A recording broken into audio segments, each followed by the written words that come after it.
Imperialism in Africa. The Portuguese sailor Bartholomew Dias had undertaken a mission of discovering India. However, he could reach Cape of Good Hope only and couldn't go to India.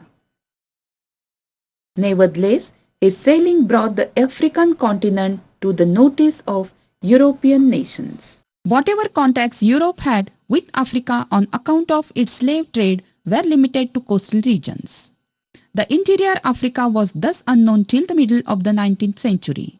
Hence, it was called the Dark Continent.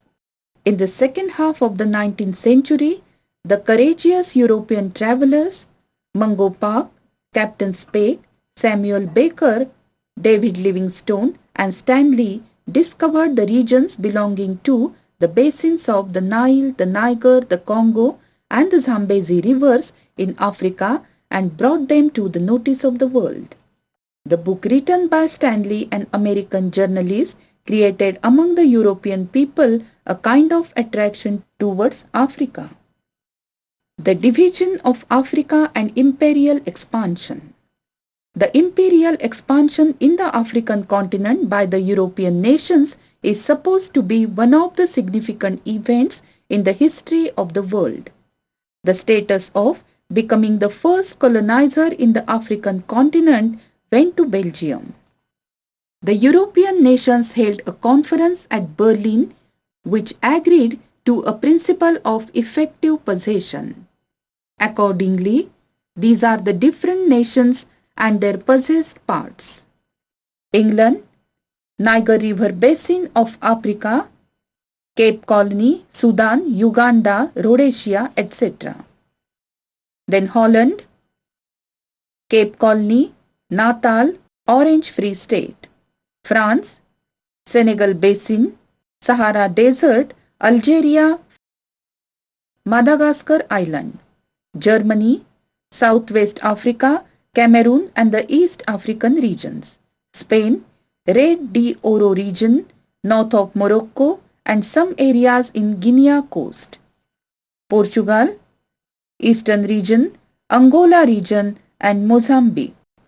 Italy, Eritrea, Somaliland, Tripoli and Serenica regions in Africa. The effects of imperialism. They were both constructive and destructive. First, the constructive effects of imperialism. First one, physical reformations.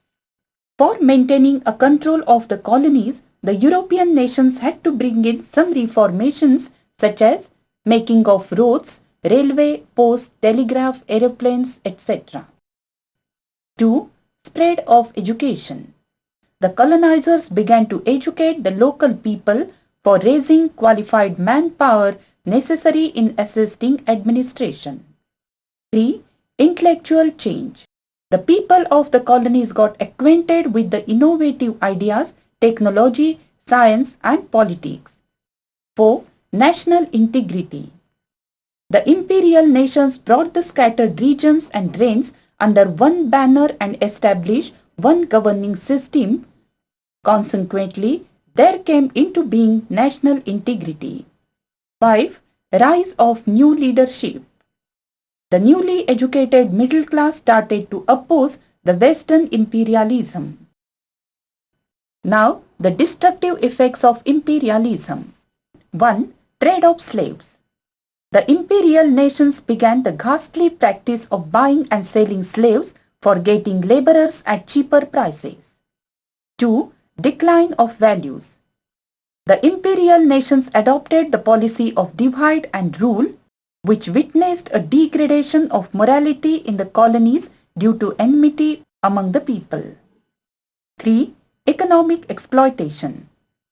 The European nations found the undeveloped nations to be a source of raw materials and potential markets, thus colonies were set up for economic exploitation.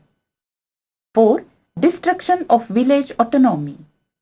Due to the land revenue system adopted by the British government, the farmers become bankrupt. 5.